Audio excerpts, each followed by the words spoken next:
वक्रतुंड महाकाय सूर्यकोटि समप्रभ निर्विघ्नं कुरु मे देव सर्वकार्येषु सर्वदा।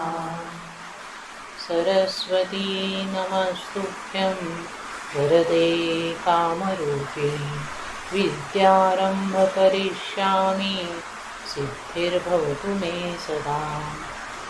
कस्तूरीतिलकं ललाटपटले वक्षस्थले कौस्तुभं नासाग्रे वरमौक्तिकं करतले वेणुकरे कङ्कणं सर्वाङ्गे हरिचन्दनं सुललितं कण्ठे च मुक्तावली गोपश्रीपरिवेष्टितो विजयते गोपालचूडामणि। कृष्णाय वासुदेवाय हरये परमात्मने प्रणतक्लेशनाशाय गोविन्दाय नमो नमः।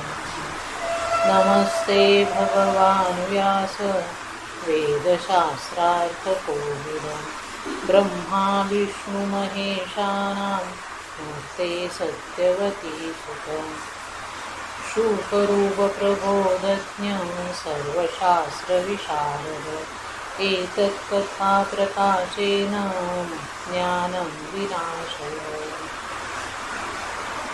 अलङ्कापुरी पुण्यभूमि पवित्र तिथे नामृतो ज्ञानराजा सुपात्र तया आठवीता महापुण्यराशि नमस्कार माझा सद्गुरु श्री ज्ञानेश्वरासी।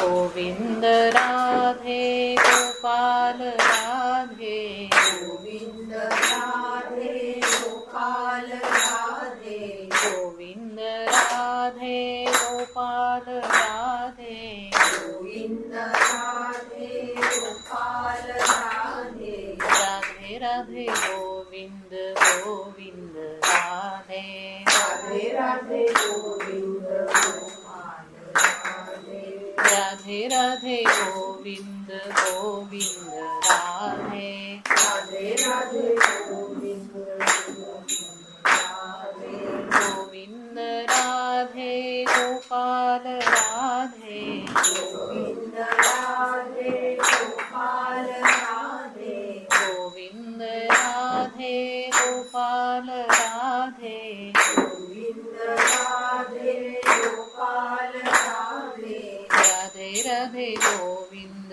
गोविंद राधे राधे राधे गोविंद गोविंद राधे राधे राधे गोविंद गोपाल राधे राधे राधे गोविंद गोपाल राधे गोविंद राधे गोपाल राधे गोविंद राधे गोपाल राधे गोविंद राधे राधे गोपाल राधे गोविंद राधे राधे गोपाल राधे राधे राधे गोविंद गोपाल राधे राधे राधे गोविंद गोपाल राधे राधे राधे गोविंद गोपाल राधे राधे राधे गोविंद गोपाल राधे राधे राधे गोविंद गोपाल राधे राधे राधे गोविंद गोपाल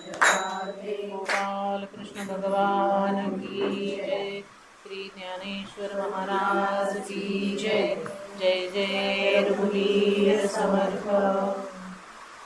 ओम नमो भगवते वासुदेवाय। माणूस सुखी कसा आहे त्याचं पॅरामीटर काय आहे? त्याच्याकडे गाडी बंगला आहे का, त्याच्याकडे स्टेटस आहे का, त्याला लोक ओळखतात का, त्याच्या जाहिराती इकडे तिकडे झळकतात का, परदेशामध्ये तो जाऊन आलाय का, त्याची शेतीवाडी आहे का, बस तो किती ब्रह्मचारी आहे, नियमांचं पालन करणारा आहे, धर्मनिष्ठ आहे, संत संग करणारा आहे, परमेश्वराची आराधना करणारे आहे. हे सगळे पॅरामीटर संपलेले आहे.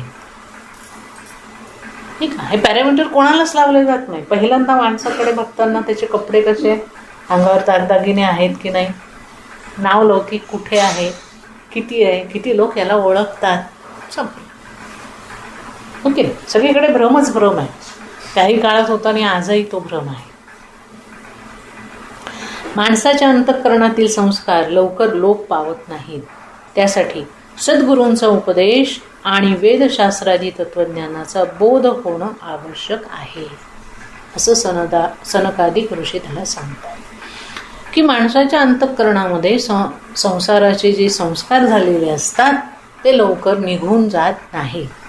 विषय, कामना, अहंकार आदी दोषांचे जे संस्कार असतात ते दृढ राहतात. मग ते जर काढायचे असतील तर सद्गुरूंचा उपदेश आवश्यक आहे. त्याचबरोबर वेदशास्त्रादी तत्त्वज्ञानाचा बोध होणंही आवश्यक आहे, अपेक्षित आहे. संसारी लोक विकारांमध्ये फसतात, त्यांच्यासाठी संस्काराची आवश्यकता असते. संसारी लोक विकारांमध्ये फसतात, हो ना. विषय, विकार, वासना, दोष याच्यामध्ये संसारिक लोक कायम फसतात आणि मग त्यांना संस्काराची आवश्यकता असते. संस्कार हा सुद्धा एक साधन आहे विकारांवरती नियंत्रण आणण्यासाठी. संस्कार म्हणजे आपल्याला असं वाटतं लहान मुलांना फक्त आपण सांगितलं हे करा ते करू नका, अमकं खा तमकं पिऊ नका, शिस्तीने राहा की झाला संस्कार, असं नाही. संस्कार हा प्रत्येकालाच आवश्यक असतो आणि हा संस्कार ज्याची चर्चा ते करतायत तो आत्मिक संस्कार आहे, तो ज्ञानाचा संस्कार आहे, तो भक्तीचा संस्कार आहे, तो संसारातून विरक्त होण्याचा आणि भगवंताच्या ठिकाणी आसक्त होण्याचा संस्कार आहे.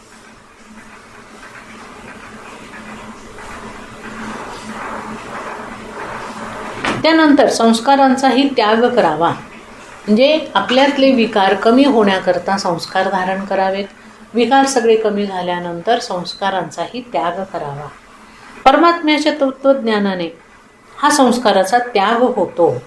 अशा प्रकारे सनकादिकांच्या उपदेशाने पृथूला संस्कारांचा बोध झाला आणि नंतर त्याने आपल्या पत्नीसहित वानप्रस्थाश्रम स्वीकारला. की आता आपलं सगळं काम इथलं पूर्ण झालेलं आहे.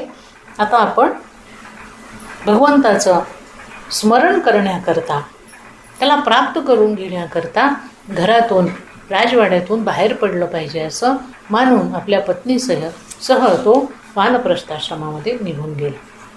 वानप्रस्थाश्रम स्वीकारल्यानंतर वनात गेल्यानंतर तिथली शोभा, सुंदर उद्यानं, मनोरम जलाशय पाहून पृथूला अत्यंत आश्चर्य वाटलं आणि हे सगळं कोणी केलं याचा तो विचार करत होता.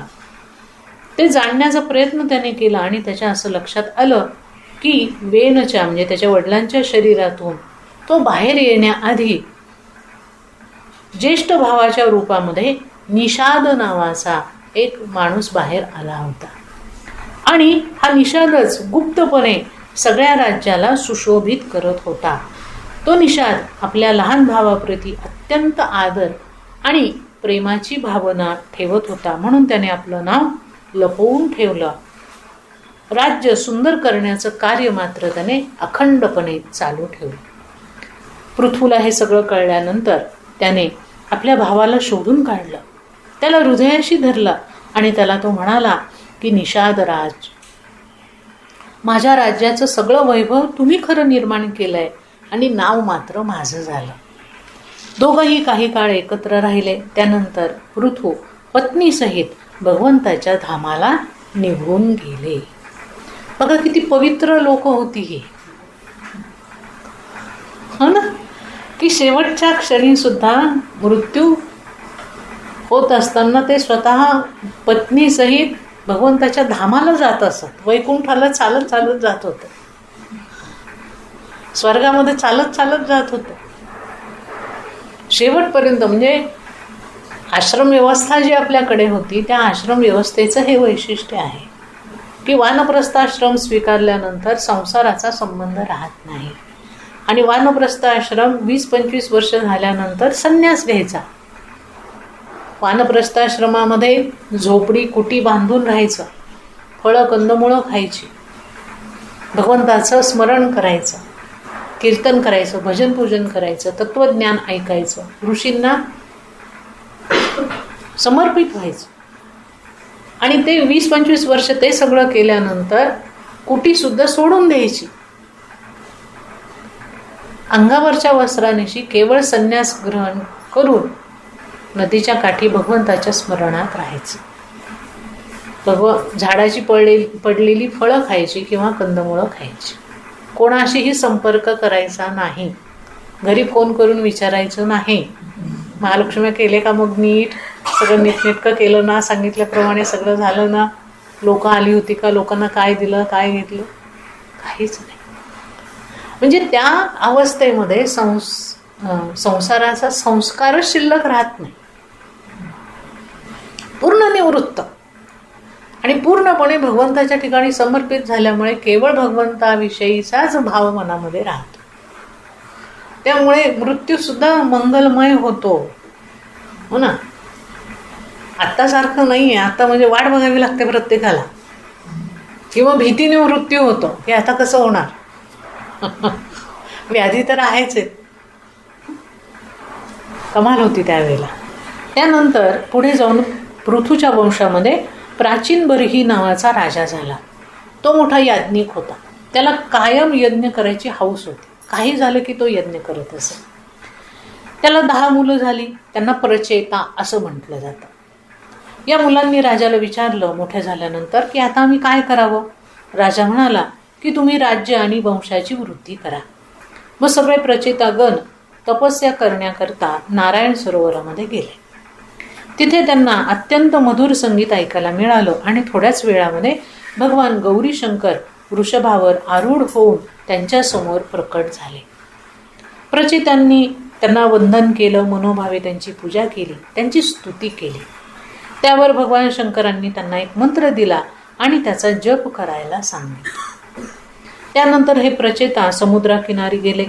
तपस्यापूर्वक भगवान विष्णूंची आराधना त्यांनी केली. जो मंत्र शिवशंकरांनी त्यांना दिला होता तो भगवान श्री विष्णूंचा होता आणि त्यांनी अत्यंत आदराने पूर्ण भक्तिभावाने जपसाधना त्या ठिकाणी केली, विष्णूंची आराधना केली. इकडे प्राचीन बर्ही यज्ञ करीत होते. एकदा नारदजी तिथे आले आणि त्यांनी त्याला विचारलं की तू कोणत्या कल्याणासाठी हा यज्ञ करतो आहेस. हा यज्ञ करण्यामागे तुझा हेतू काय आहे. राजा म्हणाला की मी तर माझ्या कल्याणाचं स्वरूप जाणत नाही. मला माझ्या पुरोहितांनी सांगितलं की तुम्ही यज्ञ करा, त्यामुळे मी आता यज्ञ करतोय. याचं काय फळ मिळणार आहे हे सुद्धा मला माहिती नाही. तर तुम्ही आलात हे बरं झालं. कृपया तुम्ही मला सांगा की मी हा यज्ञ करणं बरोबर आहे की नाही. नारदजी म्हणाले की एकदा आकाशाकडे पहा बरं. राजाने आकाशाकडे पाहताच त्याला मोठे मोठे भयंकर जीव हातामध्ये शस्त्र अस्त्र घेऊन क्रोधायमान झालेले दिसले. राजाने विचारलं की हे काय आहे, हे कोण आहेत, हे का असे बसलेत. नारदजी म्हणाले की राजा, तू तुझ्या यज्ञामध्ये ज्या गरिबांना सतावून त्यांच्याकडून कर घेतला आहे, वेगवेगळ्या पशूंची हत्या केली आहे, त्यांचा वध केला आहे, ते सगळे तुझा यज्ञ समाप्त होण्याची वाट पाहत आहेत. तुझा यज्ञ समाप्त झाला की ते शस्त्रास्त्रांनी तुझ्यावर तुटून पडणार आहेत. राजा ते दृश्य पाहून भयाकुल झाला आणि म्हणाला की महाराज, आता माझं काय होणार. नाही काय, सगळेच्या सगळे टपलेले आहेत मला मारण्याकरता, मला त्रास देण्याकरता. मी आता काय करू. त्यावर नारदजींनी त्याला पुरंजनोपाख्यान सांगितलं आणि जीवाची गती कशी असते हे सांगितलं. आता पुरंजनाख्यान सुरू होत आहे, नीट लक्ष द्या. नारदजी म्हणतात की जीव आणि ईश्वर हे दोघे सखा आहेत. जीव आणि ईश्वर म्हणजे आपल्या शरीरामध्ये असणारा जीव आणि आपल्या शरीरामध्ये असणारा आत्मा किंवा ईश्वर हे दोघं सखा आहेत. जसं श्रीकृष्ण अर्जुन दोघंही एक साथ कायम राहतात. यातलं कोणाही एकाचं ज्ञान झालं की दुसऱ्याचं ज्ञान होतं. तुझा हा अविज्ञात सखा ज्याला तू ओळखत नाही तो परमेश्वरापासून वेगळा होऊन आला आहे आणि त्याने पाहिले की शरीररूपी हे नगर आहे. या नगराला 9 दरवाजे आहेत की प्रत्येकाच्या शरीरामध्ये हे दोघं असतात.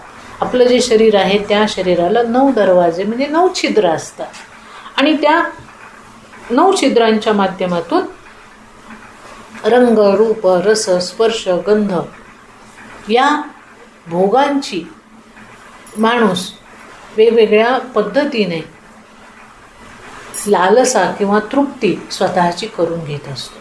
माणसाला गंध आवडतो. किती प्रकारचा गंध आपण वापरतो. लोक सेंट वापरतात, फुलं वापरतात आणि काय काय फ्रेशनर वापरतात. प्रत्येक ठिकाणी फ्रेशनर लागतो माणसाला. हल्ली तर खूपच प्रकार निघाले. गंध वेडा असतो माणूस. रसना जीभ तिथं काही विचारायचीच नाही. सकाळ दुपार संध्याकाळ रात्रंदिवस खवळलेलीच असते.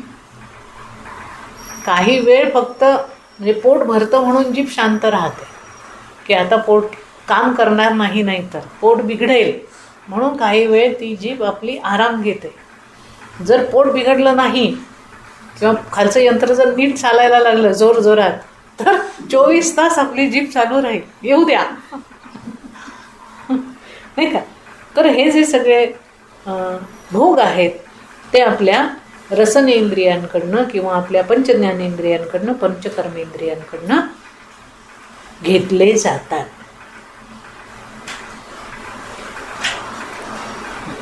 जोपर्यंत या पंच इंद्रियांची वासना सुटत नाही तोपर्यंत त्यांना आत्मज्ञान प्राप्त होत नाही.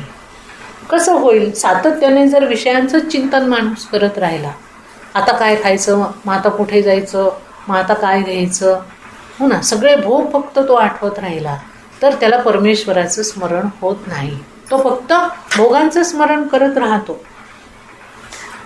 मग या शरीराची हे जे शरीर आहे या शरीरामध्ये पंचप्राणही आहेत. ते पंचप्राण या शरीराचं रक्षण करतात. पंचप्राण आहेत म्हणून शरीर आहे. एकदा पंचप्राण बाहेर पडले की त्या शरीराची किंमत शून्य. कोणी ठेवत सुद्धा नाही. उचला म्हणतात पटकन सगळं. पुढे ते म्हणतात की या शरीररूपी नगरीमध्ये एक बुद्धी नावाची तरुण स्त्री राहते. बुद्धी स्त्रीलिंगी आहे ना म्हणून ती तरुण स्त्री आहे. तिला पाहून आत्मा ईश्वराला विसरतो आणि तो बुद्धीच्या नादी लागतो आणि बुद्धी जसं म्हणेल तसं आत्मा स्वतःला समजत जातो. बुद्धी आणि आत्मा यांचं एकमेकांवर प्रेम जडतं. दोघंही आसक्त होतात. बुद्धी हसते तेव्हा आत्मा हसतो. बुद्धी खाते पिते तेव्हा आत्माही आपण खातो पितो असं मानतो. तिच्यामध्ये तो मिसळून जातो. शेवटी शरीरामध्ये सतावणारे रोगादी शत्रू प्रकट व्हायला लागतात. बालपण सरतं, तारुण्य संपतं, वार्धक्य येतं, वार्धक्य संपतं आणि मृत्यूची वेळ जवळ येते. मृत्यूची वेळ जवळ आल्यानंतर काय होतं तर रोगादी शत्रू प्रकट होतात शरीरामध्ये. विविध प्रकारचे रोग व्याधी यांनी शरीर ग्रासलं जायला लागतं. त्याच्याशी लढताना प्राण क्षीण होऊन जातो. किती लढणार?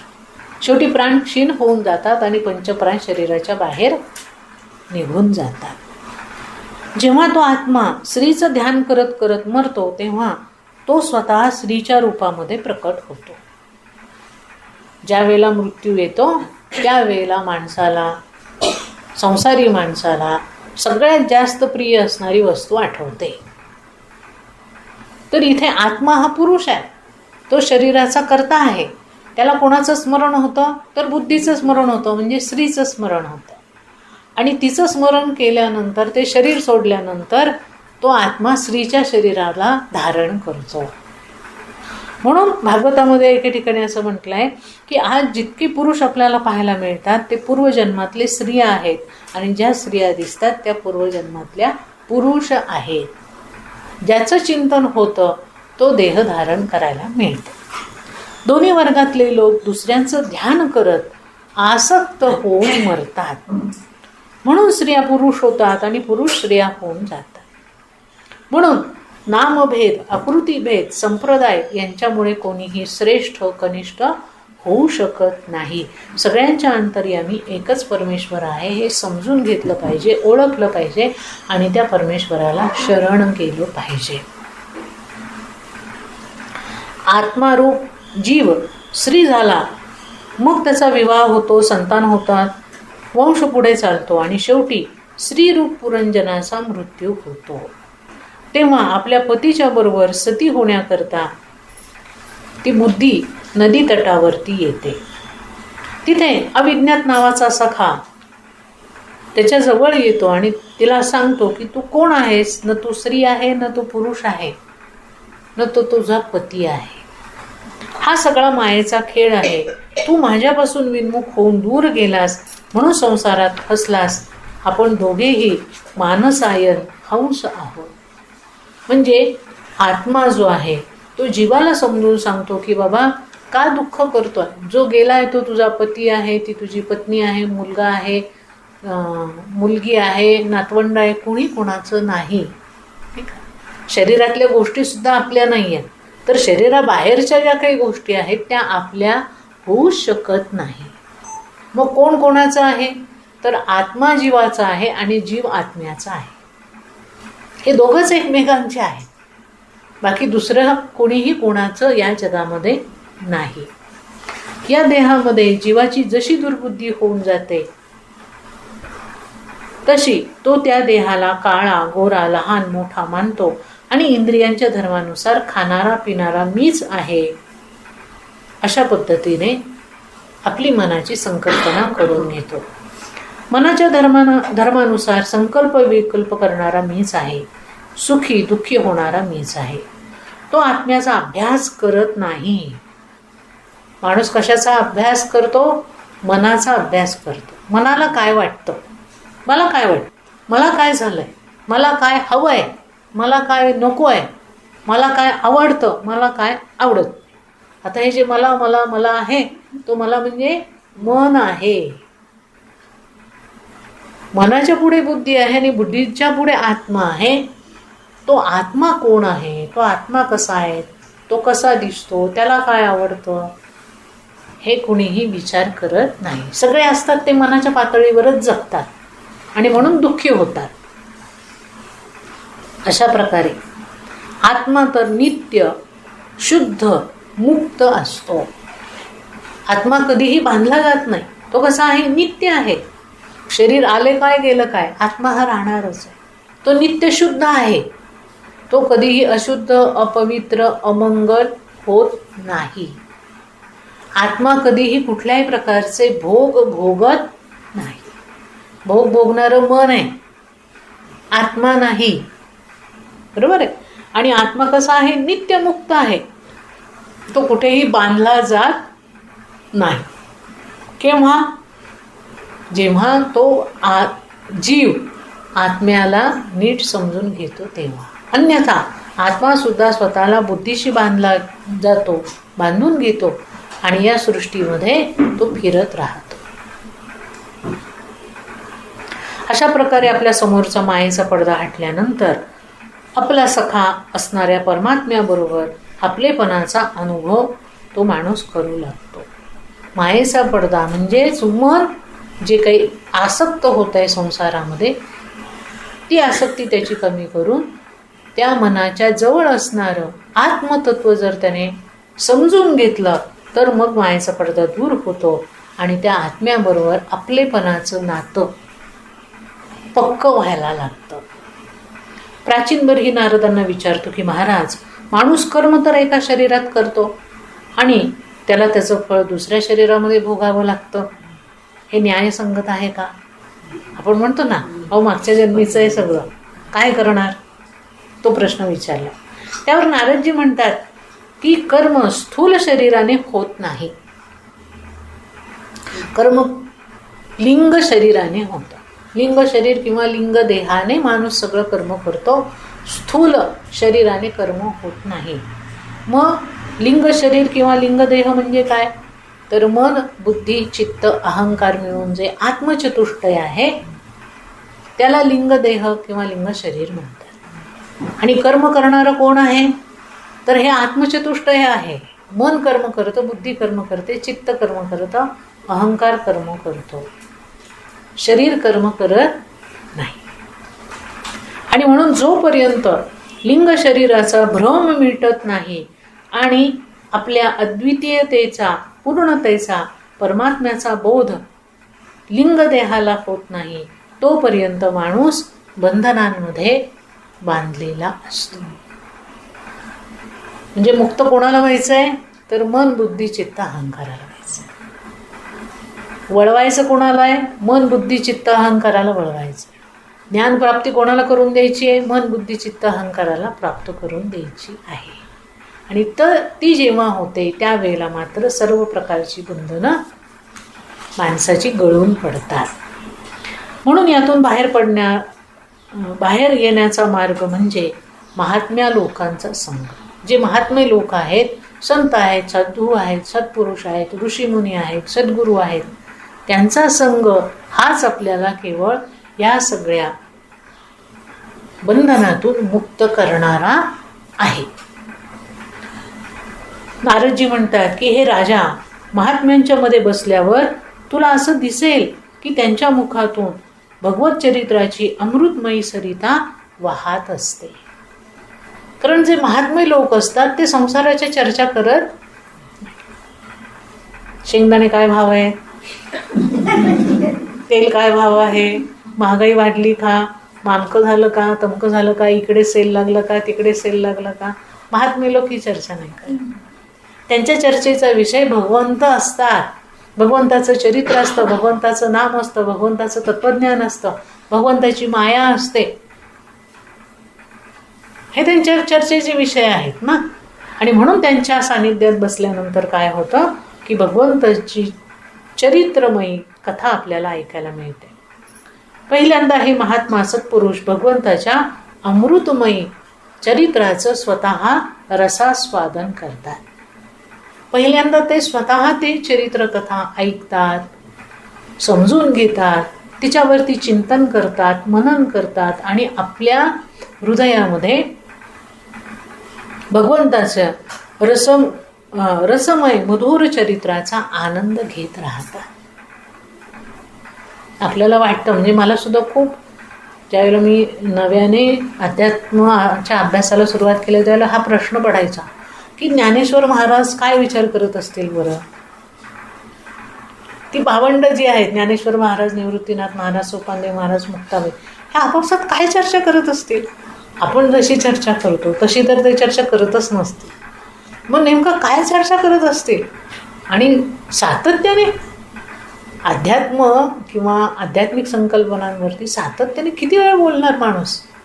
कंटाळा येतो, बोलणाऱ्यालाही कंटाळा येतो, ऐकणाऱ्यालाही कंटाळा येतो. काय बरं ते विचार करत असतील, काय बरं चर्चा करत असतील. तर त्याचं उत्तर हे आहे की ते विचार काय करतात तर भगवंताच्या अत्यंत मधुर अशा चरित्रातल्या लीलांचं सातत्याने मनन करतात, भगवंताचा विचार करतात, भगवंताचं चिंतन करतात. भगवंतांची अनेक रूपं आहेत, अनेक लीला आहेत, अनेक प्रसंग आहेत. अशा सुमधुर लीलांचं स्मरण ते सातत्याने करतात आणि आपापसामध्ये त्याच्याविषयी चर्चा करतात. त्यांचे विषय संसार नाही. सकाळी कुठली भाजी केली होती, रात्री काय भाजी करायची आहे, आता पाऊस पडला आहे मग आता कुठे जाता येणार नाही, भाजीवाला येणार नाही, काही नाही. हा विषयच नाही आहे त्यांच्याकडे. ठीक आहे. आणि म्हणून ते सातत्याने त्या मधुर अशा भगवंताच्या चरित्राचा आनंद घेतात.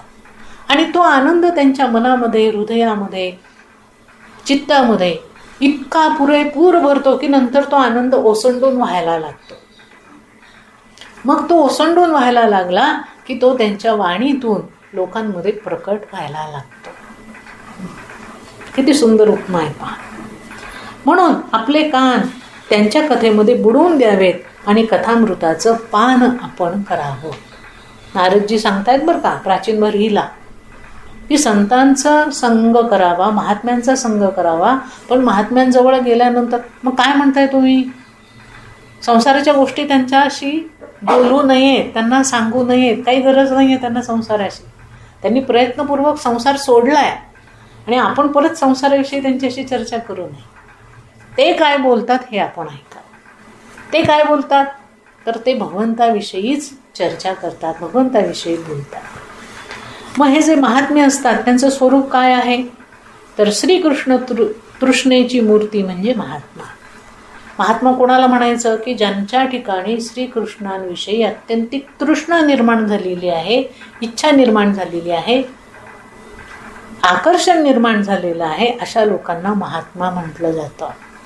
श्रीकृष्ण भगवंताकरता त्यांच्या हृदयामध्ये तहान लागलेली असते. काही भगवत भक्तांच्या ठिकाणी ती तहान पूर्ण झालेली असते. भगवंताचा त्यांच्या हृदयामध्ये कायमस्वरूपी वास व्हायला लागलेला असतो. महात्म्यांची ही 2 लक्षणं आहेत. एक तर त्यांना भगवंताविषयी अत्यंत आत्मीयता निर्माण होते आणि भगवंत मिळावा अशी अपेक्षा, अशी उत्कटता त्यांच्या मनामध्ये कायम असते. आणि दुसरे प्रकारचे जी महात्म्य असतात की ज्यांना भगवंत आपल्या हृदयामध्ये कायमस्वरूपी वास करतायत याचा अनुभव येत राहतो.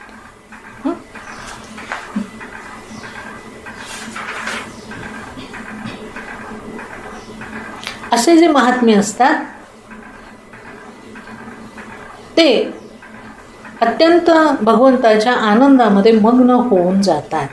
त्यांना भविष्याची भीती नसते, भूतकाळाचा शोक त्यांच्या मनामध्ये नसतो आणि वर्तमानामध्ये कुठल्याही गोष्टीचा मोह त्यांना पडत नाही. भूतकाळात काय घडून गेलं, मग असं घडलं, मग तसं घडलं, मग यांनी मला बोललं, त्यांनी मला असं केलं, याच्यामुळे माझं नुकसान झालं, आणि त्यांना त्याच्याशी काही कर्तव्य नसतं. त्यांच्या दृष्टीने भूतकाळ संपलेला आहे. वर्तमान काळामध्ये मग आता असं व्हायला हवं, तसं व्हायला हवं, माझी ही अपेक्षा पूर्ण व्हावी, ती इच्छा पूर्ण व्हावी, नथिंग वर्तमानात. आणि भविष्यामध्ये काय होणार आहे काही घेणं नाही देणं. वर्तमान भूत भविष्य त्यांचं पूर्णपणे फक्त आणि फक्त भगवंत असतो. त्याच्या पलीकडे त्यांना विषय नसतो चर्चेसाठी, विचारांसाठी. मी आणि माझ्यामध्ये जीव आबद्ध होऊन जातो. यातून सुटण्याचा एक मार्ग उपाय म्हणजे महात्म्यांचा संग, सत्संग. मी आणि माझं, बस ह्या 2 संकल्पनांमध्ये संपूर्ण मनुष्य जात अडकलेली आहे. मी मी मी आणि माझं माझं माझं माझं. बस ह्या 2 गोष्टी ज्याला सोडता आल्या, ज्याला दूर करता आल्या, त्याला दुसरं काही करण्याची आवश्यकता पडत नाही. मीच्या ठिकाणी तू ठेवायचा, तो म्हणजे परमेश्वर, आणि माझ्याच्या ठिकाणी तुझं ठेवायचं. हे माझं आहे नाही, हे तुझं आहे. हा देह माझा आहे नाही, हा देह तुझा आहे. या देहातलं मन माझं आहे नाही, या देहातलं मन तुझं आहे. हे शरीर काम करतंय, माझं शरीर काम करतंय नाही, हे तुझं शरीर आहे, तू काम करून घेतोयस. बस या 2 संकल्पना ज्याला ठेवता आल्या त्या ठिकाणी त्याचं जीवन पूर्णत्वाला जातं. अशा प्रकारे नारदांच्या उपदेशाने राजा प्राचीन बर्हीला वैराग्य उत्पन्न झालं. ही एक गंमत आहे बरं का या भागवतामध्ये. ऐकल्याबरोबर लगेच वैराग्य निर्माण होत. आम्ही वर्षानुवर्ष ऐकतोय, वैराग्यातला व सुद्धा येत नाही अजून, हो की नाही? असं ऐकतोय आपण, हे ही नसे थोडके असं म्हणायचं. आज न उद्या भगवंत प्रसन्न होते. तर प्राचीन बर्हीला वैराग्य उत्पन्न झालं आणि त्याने यज्ञ यागादी गोष्टी करणं सोडून दिलं आणि भगवंताचं भजन करण्याकरता एकांतामध्ये तो निघून गेला. त्याला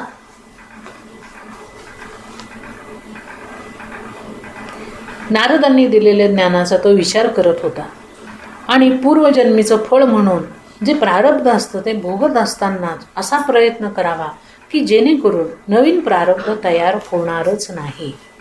असं पवित्र व साधं जीवन जगावं की जन्म मृत्यूच्या चक्रातून आपली सुटका व्हावी. प्रारब्ध का निर्माण होतं? कारण आपण अपेक्षा करतो. असं श्रीमद भगवद्गीतेमध्ये भगवंतांनी सांगितलंय की तू जे जे कर्म करशील ते माझ्या ठिकाणी अर्पण कर, तुला प्रारब्ध निर्माण होणार. प्रारब्ध निर्माण होतं कारण हे मी केलं, माझ्यामुळे झालं, मी केलं नसतं तर झालं नसतं, हा भाव मनामध्ये ठेवला जातो आणि कर्म केलं जातं. त्यावेळेला मी करत नाही, भगवंत करता करवित आहे, तोच सगळं करून घेतोय, त्याच्या चरणी अर्पण. भाव बदलतो, त्याबरोबर कर्म बदलतं, कर्म बदललं की त्याची लिप्तताही बदलते. मी पणाने कर्म केल्यानंतर प्रारब्ध तयार होतं आणि भगवंत सगळं करता करीत आहे असं म्हणून ज्यावेळेला कर्म केलं जातं त्यावेळेला प्रारब्ध बनायचं थांबतं. आणि जर प्रारब्ध सारखं बदलत गेलं किंवा बनत गेलं, तयार होत गेलं, तर ते प्रारब्ध भोगण्याकरता पुन्हा जन्म घ्यावेच लागतात आणि पुन्हा दुःख आहेच, पण सुख नाही आहे या जगामध्ये. मग हे जर टाळायचं असेल तर ते प्रारब्ध तयार होणार नाही याची काळजी घ्यायला हवी. असं पवित्र व साधं जीवन जगावं की जन्म मृत्यूच्या चक्रातून माणसाची सुटका व्हावी. आत्मा परमात्म्याचा अंश आहे. जीवात्मा हा देहाहून भिन्न आहे. जीवात्मा ब्राह्मण नाही, वैश्य नाही, स्त्री नाही, पुरुष नाही, कुठलाही भेदभाव जीवात्म्यामध्ये नाही. त्यांनी तत्वज्ञान सांगितलं, त्यांनी विचार करतो आहे प्राचीनभरही. आत्मस्वरूपाचं ज्ञान झालं आणि देहाचा विसर पडला तर मनुष्य याच जन्मी मुक्त होऊन जातो. देहाचा विसर पडायला हवा आणि आत्मज्ञान व्हायला हवं. म्हणजे देहाचे चोचले पुरवण्याकरता जे चिंतन केलं जातं ते सोडून देऊन आत्मस्वरूप कसं मला प्राप्त होईल याचं जर माणूस चिंतन करायला लागला तर त्या दृष्टीने त्याचं कर्म व्हायला लागतं. जे आपण आपलं मन आग्रहाने ज्या गोष्टीकडे वळतं ती गोष्ट आपल्याला प्राप्त होते. ज्ञानाकडे जर आपलं मन आपण वळवलं तर ज्ञानही प्राप्त व्हायला काहीच हरकत नाही. तेच ते म्हणतात. हा जो प्राचीन बर्ही आहे त्याची मुलं भगवान श्री विष्णूंची आराधना आधीपासून करत होती.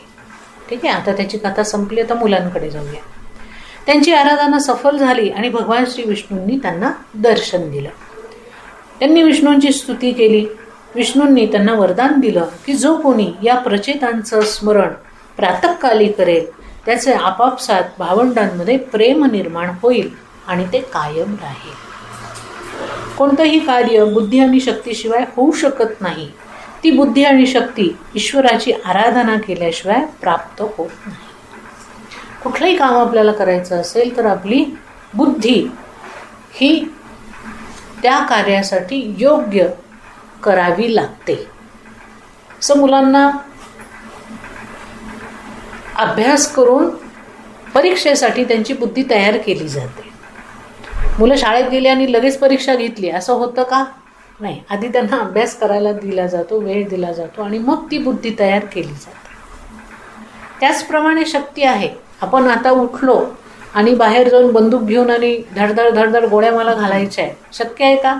नाही. शरीरामध्ये शक्ती लागते, मनामध्ये शक्ती लागते, बुद्धीमध्ये शक्ती लागते की ते काम मला करायचं आहे.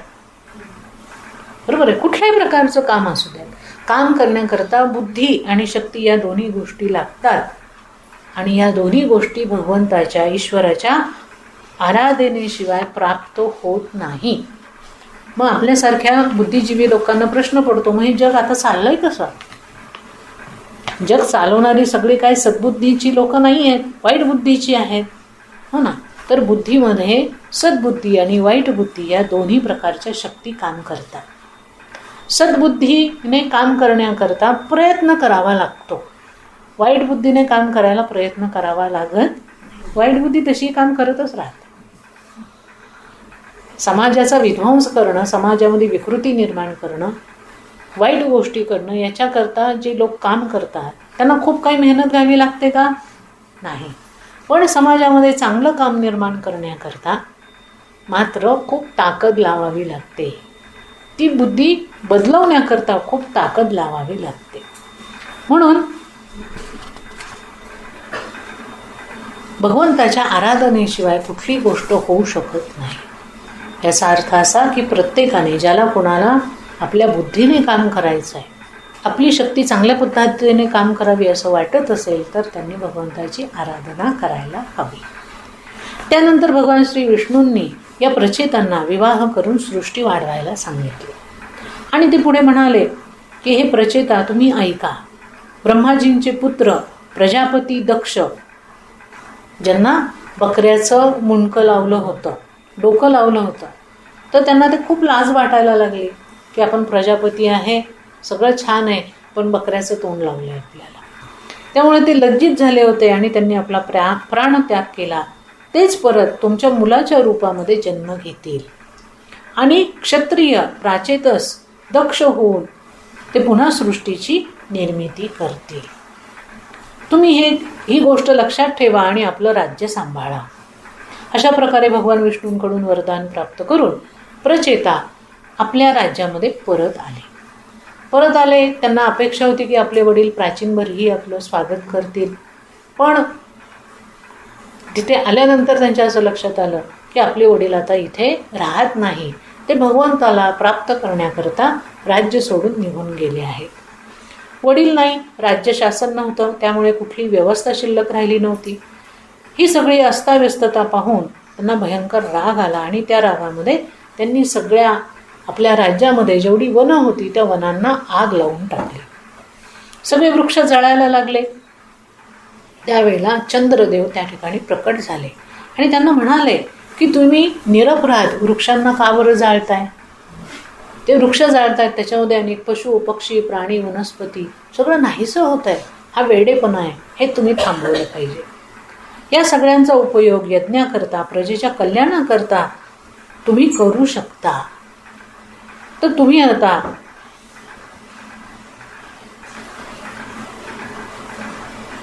वार्ष्ठी नावाची जी मुलगी आहे तिच्याशी विवाह करा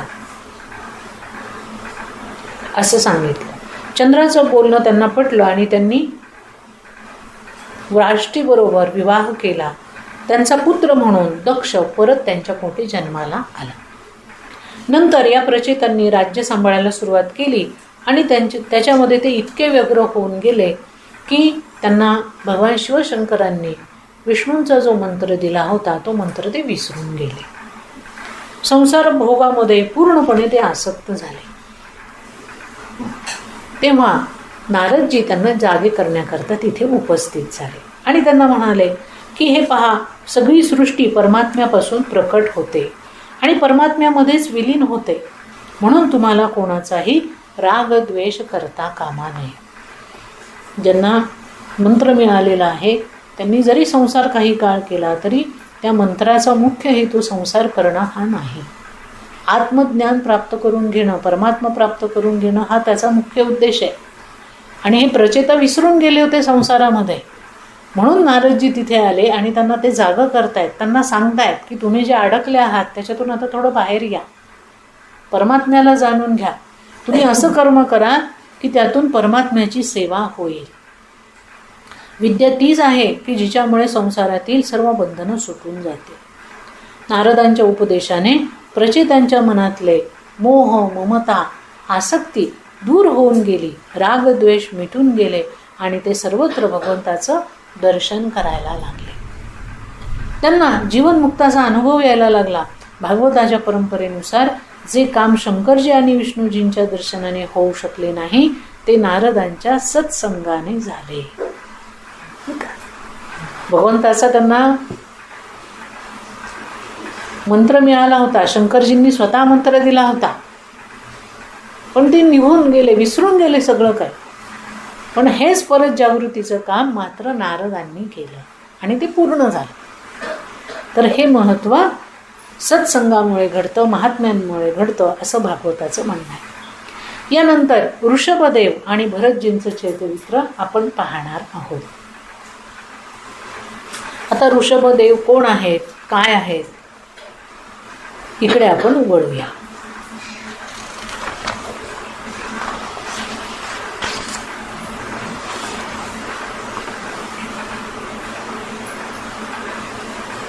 साधारणपणे माणसाच्या मनबुद्धीमध्ये एखादी गोष्ट ठसून बसली की ती त्याला श्रेष्ठ वाटायला लागते आणि दुसऱ्या गोष्टी त्याला कनिष्ठ वाटायला लागतात. हे सगळ्या संसाराची रीत आहे. आपल्याला जे पटतं तेच योग्य आणि तेच चांगलं आहे असं माणसाला वाटतं. इतर कितीही लोक समजून सांगा त्याचा काहीही उपयोग होत नाही. जोपर्यंत संत सद्गुरूंच्या सत्संगाशिवाय अपौरुषीय ज्ञानराशींचं प्रामाण्य स्वीकारलं जात नाही, तोपर्यंत या गोष्टींमध्ये बदल होत नाही. माणसाची ही जी हेकट वृत्ती असते, ही संत सद्गुरू सत्संगामुळेच कमी होते. अर्थात त्याने ते मान्य केली तर. नाही तर कितीही संतांचा साधूंचा संगला राहिला मिळाला तरी सुद्धा माणूस आहे तसा पालथ्या गड्यावर पाणी राहतो. हो ना. अनेक संतांची चरित्र ज्यावेळेला आपण वाचतो त्यावेळेला ही गोष्ट लक्षात येते की संतांच्या सानिध्यामध्ये किती लोक आली, पण म्हणून सगळ्यांनी काही संतांच्याकडून ज्ञान प्राप्त करून घेतलेलं नाही.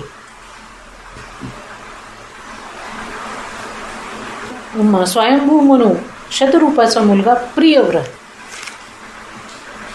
त्याची कथा आता आहे.